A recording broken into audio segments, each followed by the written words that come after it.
हे बघा, हे असे उंदरासारखे येऊन घेऊन जातात.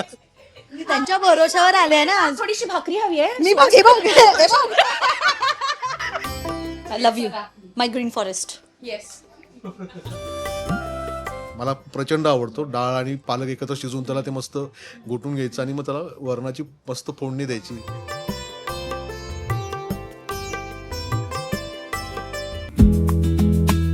Summer starts light. Lifestyle presence what's in my लंचच्या आजच्या खास भागामध्ये तुम्हा सगळ्यांचं स्वागत आहे. आज आपल्यासोबत आहे द ग्रीन फ्लॅग म्हणजे ग्रीन फॉरेस्ट सुहास शिरसाट. खूप स्वागत दादा. आणि म्हणजे मी ग्रीन फॉरेस्ट का म्हणते तर दादा स्वतः सांगेल आज किती वाजता उठून तू हा डब्बा बनव. मी उठलो 5ला. 5 वाजल्यापासून हा डबा तयार केला. भाकरे बनवल्या, भाजी बनवली, भात बनवला. भात खरं तर मी खात नाही, पण आज जरा असंच मज्जा म्हणून घेऊन आलो. खरंच ही कमाल गोष्ट आहे. आता ना आसावरी आलेली, ती बोलली की मला नवरा हवा आहे रिअल लाईफमध्ये तर सुहाससारखा हवा आहे, कारण का स्वयंपाक बनवतो आणि ती पण उत्तम जेवण बनवते है ना. अप्रतिम. म्हणजे वेगवेगळे प्रकारचे भात, तिच्या हातची डाळ मला प्रचंड आवडते. त्यामुळे आमचं रोज असं शूटिंग असली की तू काय आणणार आहे डब्यामध्ये असं आमचं चालू असतं.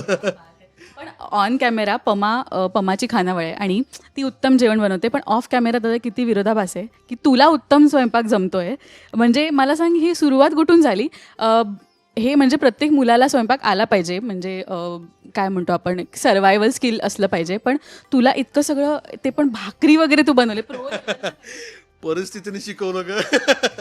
काय की मी लहानपणापासून हॉस्टेल लाईफ जगलेलं, त्यामुळे सतत बाहेरचं खाणं.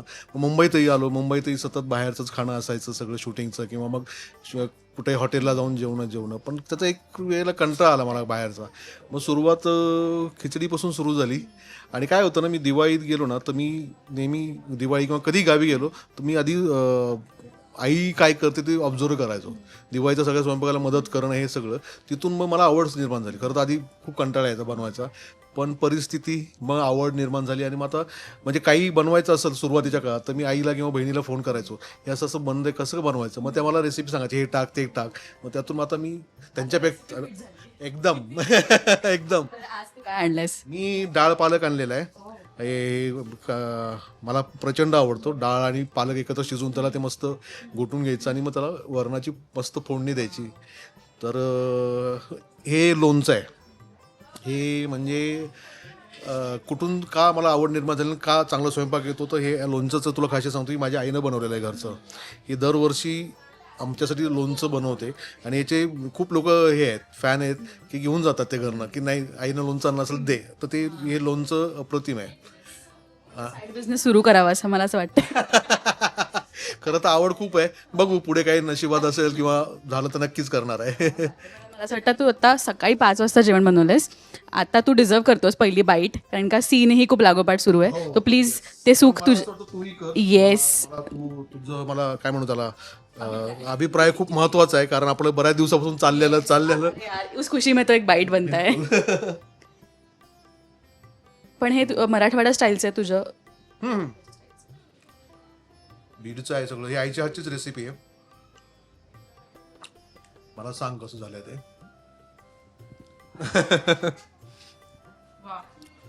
आणि हे लोणच्याचं एक अख्खं लोणचं घे. म्हणजे तू घेणार, म्हणजे तू जरी चाकलं जरी ना तर तुला वाटतं की नाही मला हे 2 अजून किंवा अजून मागून घे तिच्याकडनं, असावरीकडनं. आंब्याचं कैरीचं लोणचं.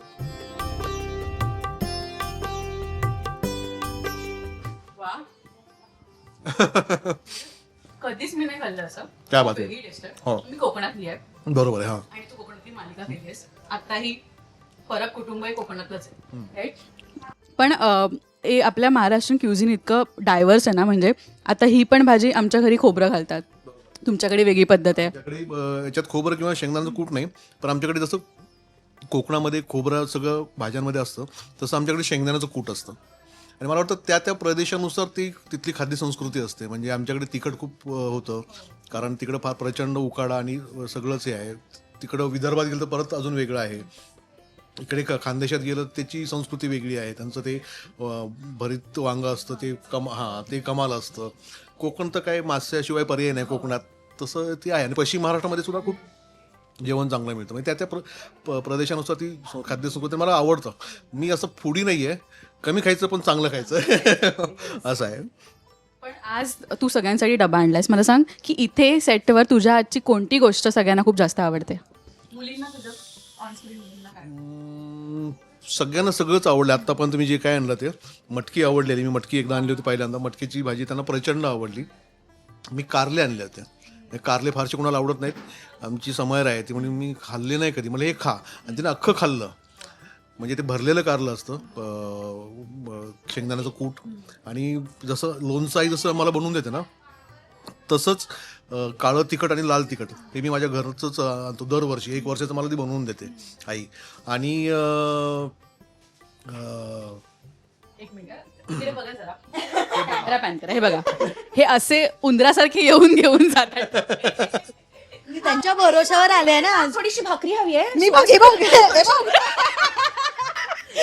सुहास दादांनी टिफिन आणलाय ना, म्हणजे आता आम्ही घेऊन जाणार. पमा त्याच्यासाठी स्क्रीनवर बनवते, पण ऑफ स्क्रीन हा माझ्यासाठी. मी आता तेच बोलते. I love you my green forest. Yes. आता करा करा करा. हा, अख्खी घेऊन गेलीस. नाही बस झाली मला. परत डब्बा येणार नाही भास भास कारण आणणार नाहीये. भात पण घेऊन जा त्यासोबत. भात अप्रतिम लागतो त्यासोबत. पण तू खाणार नाहीयेस भात. मला थोडा ठेव ना, आणून दे नंतर तू घेऊन.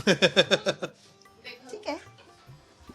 चेहऱ्यावरचा आनंद बघा. ते मी पकडते. पण मला आवडतं म्हणजे आमच्या घरी सुद्धा म्हणजे बायको पण अशी छान जेवण बनवते. तर माझ्या घरी ना दर आठवड्यातून 2-3दा तरी मित्र कंपनी असायची. मग आमचे ते हेच आहे, घरी आलेला पाहुणा हा उपाशी नाही पाठवायचा. त्याला काहीतरी काही नसेल तर डाळ भात तरी खाऊन जा. मग ते ते आम्हाला आवडतं, दोघांनाही आवडतं. त्यामुळं ती अजून चांगलं हाताला चव येत गेली माझ्या. पण तुझी बायको सुद्धा अभिनेत्री आणि अभिनेत्रीला असं हवंच असतं की यार माझा नवऱ्याला स्वयंपाक यावा. ती जिंकली असेल ना ती. हां म्हणजे बोलते, पण मी जरा असं तिला हे घरी असल्यानंतर मग तिलाच करायला लावतो. का ती उत्तम करते जेवण.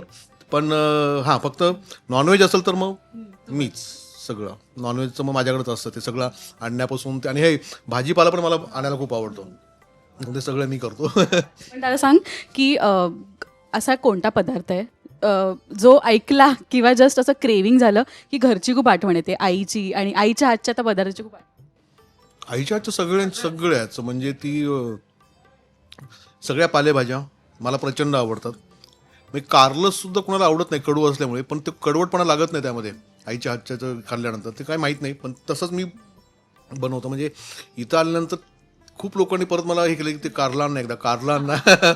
तर ते आहे थोडंसं प्रत्येक गोष्ट आहे. म्हणजे पालेभाज्या असतील आणि नॉनव्हेज असेल तर मी पालेभाज्या खाईन, त्याला प्रेफर करेन. मला ते आवडतं. म्हणजे शेपूची भाजी असो, मेथीची असो, पालक असो, सगळ्याच. तुमच्याकडचा पारंपरिक एक पदार्थ मला सांग जो मोस्टली इथे कोणाला माहिती नाही आहे, फारसा असा इंटरनेटवर पण नाही आहे, जो तुझ्या घरी बनतो आणि हा प्रत्येकाने ट्राय केला पाहिजे. कारण का कोकणातले रानभाज्या आत्ता ज्या आपण म्हणतो अळूची भाजी म्हणे, टाकळा, तुमच्याकडची काय? असं काही स्पेशल अशी नाही आहे, सगळंच बनतं. पण त्याच्यामध्ये ना बेसनाच्या पिठाच्या वड्या बनवते आई. त्याला आम्ही काय म्हणतात त्याला, म्हणजे मासोळ्या आपण मासोळी असते ना, पण तशीच, पण ती वेगळ्या पद्धतीने बनवते. ती फार अप्रतिम म्हणते. म्हणजे ती आत्ता कधी मुंबईत आली किंवा मी तिकडे गेलो तिला एकदा तरी म्हणतो की ते एकदा कर ना. तर ती मला प्रचंड आवडते. ती पूर्ण अशी घट्ट होती आणि त्याचं काळ्या तिखटामध्ये बनवल्यामध्ये अजून ती नॉनव्हेज नसेल तरी चालेल, ते हे पाहिजे असं इतकं छान ते बनते. येस. तू म्हणास की तू फूडी नाही आहेस, पण घरचं जेवण सोडल्यास अजून इतर बाहेर तुला कोणता पदार्थ जास्त आवडतो खायला? खरं सांगू, व्हेज कोणी मागवलं ना तर मी दाल तडका मागवतो. ती व्हेज भाजी वाईट असली तर मग दाल तडका तरी मागवता येईल. कारण तो कधी चुकणार नाही आहे हे माहीत असतं. त्यामुळे मी बाहेर फारसं असं जरा टाळतो खायचं. म्हणजे जेवढं घरचं जेवण मिळेल किंवा हॉटेली जसं मी बघतो घरचं जेवण मिळेल असं. कारण एवढी वर्ष खाल्ल्यात आता माहिती आहे चव काय असणार आणि काय नसणार. म्हणजे तुला गंमत सांगतो, लॉकडाऊनमध्ये आमचं तिखट संपलं होतं सगळं. काय करावं कळं न गेलं. मग आम्ही ते बाहेरचे मसाले नाही आणले आणि हिरव्या मिरच्यांमध्ये भाज्या बनवल्या. हिरव्या मारच्या पण म्हणलं नकोच येते कारण नुसता कलर आहे त्यामध्ये. सो आम्ही ते जरासं मला थोडंसं आहे घरचं बनवणं असं सगळं. पण प्रेक्षकांना नाही कळलंही नसतं की तू कोकणातला नाही आहेस, कारण का दत्तामुळे तू कोकणकरच वाटलायस, सगळ्यांना कोकणीच वाटलायस. मला सांग, कोकणात जेव्हा तुम्ही शूट करत होतात ॲक्च्युअल, तेव्हा तिथे गेल्यावर कधी कधी आपल्याला सवय असते ना की एक आपल्या घरची ही टेस्ट आहे किंवा आपल्या घरी अशा पद्धतीने जेवण बनतंय, तिथे गेल्यावर थोडासा असा कल्चरल शॉक मिळाला फूड वाईज? हो म्हणजे ना प्रत्येक भाजीत आणि मी खोबरं आणि गोडसूर असं ना, आणि आमच्याकडे तिखट, तर काय करायचं, मग पर्याय नव्हता मला तिथे. खाल्लं मी, सवय करून घेतली त्याची. पण जेवण चांगलं होतं, असं वाईट नव्हतं, पण सवय नव्हती मला, कारण पूर्ण तिखट खाणारा माणूस अगदीच सतत खोबरं खाऊन मला जरासं हे झालं होतं. पण मग ते मास्यावर मी सगळं भागवलं. रेस्क्यू असं झालं. पण दादा, आपण कलाकार म्हटल्यावर ना आपल्याला स्वतःकडे लक्ष देणं खूप गरजेचं असतं, कारण का आपण डाएट नाही करत, पण इतकं हेल्दी आपल्याला खावं लागेल की स्क्रीनवर ते दिसलं नाही पाहिजे. तू इतक्या वर्षात काय काय फॉलो केलंस? मला असं वाटतं की ही तुझी बाजू कधी समोर आली नाही, किंवा तुझा याबद्दल काय से आहे हे आज आम्हाला जाणून घ्यायचं आहे. नाही, खरं तर करायला पाहिजे. मी ना डाएट असं करणारा माणूस नव्हतो कधी. पण मला एका फिल्मसाठी खूप वजन कमी करायचं होतं, आणि मग काय करा, मग जिम लावली, मी सगळं केलं. तर माझी बहीण लागते, रोशनी आहिरे म्हणून, ती डायटिशियन आहे, आणि तिला सगळं माहीत होतं की मी काय खातो, काय नाही, किती प्रमाणात खातो. तर आणि सगळं माझं मेडिकल चेकअप करून मी तिला सगळं दिलं, आणि तिने मला डाएट केलं. खोटं वाटेल, 3 महिन्यात मी 13 किलो कमी केलं होतं तिच्या डाएटमुळे. सो म्हणजे इतर डाएट बघायचं काही हरकत नाही, पण मला तिच्यावर खूप विश्वास आहे. सो तिचं आत्ताही डाएट म्हणजे भाकरी खाणं एवढं, आणि शक्य होईल तेवढं तिचं फॉलो करण्याचा प्रयत्न करतो. सकाळी नाश्ता काय असतो त्यामध्ये सगळं असं बेसन चिला वगैरे असं सगळं हे फॉलो करतो. त्यामुळं आता या सिरियलमुळे तर बघू, अजून कमी करायचं आहे मला. सोबतचे सगळे तुझे कोस्टार्स आहेत ना, सगळे डाएट फ्रीक आहेत, सगळे डाएट करतात.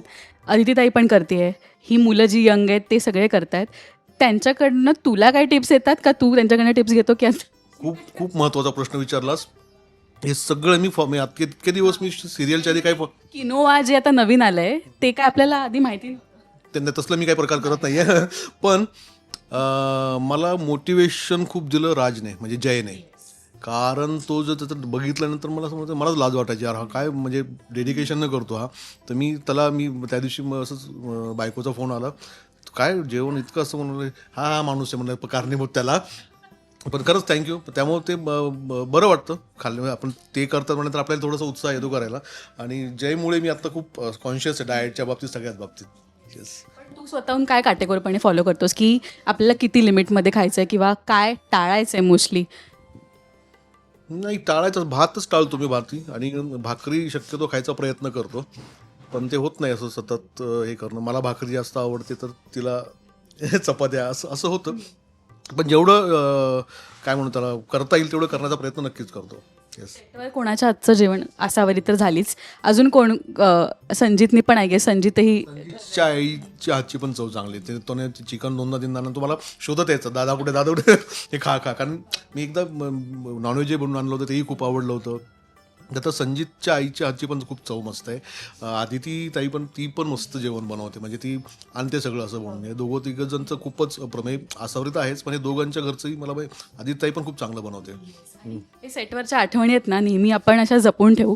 आणि मला सांग दादा की इतकी वर्ष आता तू इंडस्ट्रीत काम करतोयस, असा कोणता लंच ब्रेक होता किंवा असं सिरियल असो किंवा सिनेमाच्या सेटवर ह्या व्यक्तीच्या हातचं जेवण आयुष्यात कधी विसरणार नाही, असा कुठला तो ब्रेक आठवतो? नाना सर, देऊळच्या वेळेस त्यांनी आमच्या सगळ्यांसाठी मटण बनवलं होतं, आणि काय रस्सा होता. म्हणजे आम्ही जेवण केल्यानंतर रस्ता 2-3 वाट्या पित होतो. नाना पाटेकर सरांच्या हातचं मटण अप्रतिम. देऊ अजूनही ते चव अशी आठवली की अरे हां मस्त होतं ते. आणि सगळ्या म्हणजे फक्त ॲक्टरसाठी नाही, पूर्ण युनिटसाठी त्यांनी मटण बनवलं होतं. ती चव कधीच विसरणार नाही. Summer stars alight. कुठेही तुम्ही जाता तर तुम्हाला इन्व्हाइट तरी करत असेल की आमच्या इथे प्लीज या? नाही, फार भारी वाटतं. म्हणजे काही ठिकाणी तर असं झालं की आम्हालाही 2 मुली आहेत. तो आसावरीचा माझा सीन बघून खूप लोक रडली, त्याबद्दल खूप बोलल्या गेलं. आणि काल परवाच एक अशी हे बघितलं, स्टोरी बघितली की पप्पा असं ते असे पप्पा असावेत, सगळे समजून घेणारे, प्रेम करणारे, सगळ्या गोष्टी करणारे. तर चांगलं वाटतं, प्रेम मिळतंय, खूप चांगलं वाटतंय. त्यामुळं असा पप्पा सगळ्यांना मिळो अशीच इच्छा आहे. ऑफ कॅमेरा सुद्धा असा नवराही सगळ्यांना मिळो, ग्रीन फ्लॅग. पण दादा, आत्ता ना जे उभरते कलाकार म्हणजे आत्ता जे कामानिमित्त मुंबईत येत आहेत, सर्वायवल स्किल कोणत्या बेसिक गोष्टी शिकल्याच पाहिजेत कलाकार म्हणून या इंडस्ट्रीमध्ये सस्टेन करण्यासाठी, काय तू टिप्स जे तू फॉलो केलेस ते तू आज काय मनापासून सांग? मी ना प्रामाणिकपणे काम करा हे प्रत्येक वेळी सांगतो आणि दोष दुसऱ्याला देण्यापेक्षा आपल्याला द्या. म्हणजे आता मी तसा कमी बोलणार आहे त्यामुळे मी पोहोचत नसेल लोकांपर्यंत तर मी त्यांना दोष नाही देऊ शकत ना. तर मी माझ्यात काय कमी आहे ते बघा ना. मग उगाचच काहीतरी ग्रुपिझम बोलणं ह्याच्याबद्दल बोलणं त्यापेक्षा मी तिथपर्यंत पोहोचतो का आणि मला पोहोचल्यानंतर मग तुम्हाला ते बोलणं योग्य आहे. पण काही न करता बोलणं योग्य नाही असं मला वाटतं. तर ते करू नका. पेशन्स ठेवा. आज नाही उद्या मिळेल. कारण तुम्ही स्वतःहून आलेत. कोणाचे आई बाबा तर इथं ढकलत नाही आहेत. सो तुमची जबाबदारी की तुम्ही प्रामाणिकपणे काम करणं त्याच्यावर सगळ्या गोष्टी तुम्हीच हँडल करणं आहे. त्याला कुणी हे नाही आहे. गॉडफादर नसतो किंवा काही नसतो. म्हणजे असं नसतं की स्टारचा मुलगा त्याला पिक्चर मिळणार पण त्याला प्रूफ केल्याशिवाय पुढचे पिक्चर नाही मिळणार किंवा पुढचं काम नाही मिळणार. तसंच आपल्या बाबतीतही तसंच आहे की आपण प्रूफ केल्याशिवाय तुम्हाला पुढे काम नाही मिळत. कामातून कामच मिळत राहतं. सो ते करा. बाकी काही नाही. आपण किनाऱ्यापर्यंत आणू शकतो पोहायचं त्यालाच. ते करायचं. करेक्ट. Thank you so much. आणि आज हा योग आला आणि खूप उत्तम झाली आहे ही भाजी. मला रेसिपी नक्की क्विक काय सांगशील? मी पालक खूप वेळ त्याला भिजत ठेवतो. त्याचं सगळं ते हे जाण्यासाठी फवारले त्याच्यामध्ये. नंतर डाळ आणि पालक एकत्र शिजवतो आणि त्याला व्यवस्थित घरटून देतो. आणि आपण जशी डाळीला फोडणी देतो वरण किंवा ह्याला तशी फोडणी देतो. लसूण काय म्हणतो जिरे मोहरी तिखट किंवा तुम्ही मिरचीसुद्धा टाकू शकता आणि हळद. बस संपलं. एवढंच. कन्सिस्टन्सी आपलं पिठलं असतं ना त्या ह्याचं जवळचे. करेक्ट आहे. येस. ही रेसिपी तुम्ही नक्की ट्राय करा आणि खूप खरं सुंदर झालंय. आणि आपण सगळ्या गोष्टी टाकतो पण आपण जितक्या प्रेमाने बनवू तितके ते अजून गोडवा उतरतो चव. पण त्याला खूप सुंदर झाली आहे आणि थँक्यू सो मच. मला हे लोणचं प्लीज. नक्की नक्की नक्की घे. तुझ्यासाठी चाल. मी म्हणलं ना तुला. मी काल विचारलं. घे तू. वेगळा डब्बा. येस. मग आता पुढच्या वेळेस आलं तर मला सांग. येणार असेल तर मग मी घरनं घेऊन येतो तुझ्यासाठी. येस. थँक्यू सो मच दादा. आणि थँक्यू तू इतकं सगळं आमच्यासोबत शेअर केलं त्याबद्दल. आणि तुम्ही मला इथं एवढा माझी रेसिपी सगळ्यांपर्यंत पोहोचवली त्याबद्दल थँक्यू. आणि सगळ्यांनी जेवण बनवा. इतकी मजा येते ना बनवायला. आणि ती दुसऱ्याने खाल्ल्यानंतर जी प्रतिक्रिया मिळते ना आपलं पोट भरतं त्याने असं मला वाटतं. त्यामुळे पण मी तुला एक सजेशन देते. सुहास किचन असं काहीतरी सुरू कर तू यूट्यूब चॅनल. नक्की नक्की करेल. थँक्यू सजेशन दिल्याबद्दल. थँक्यू.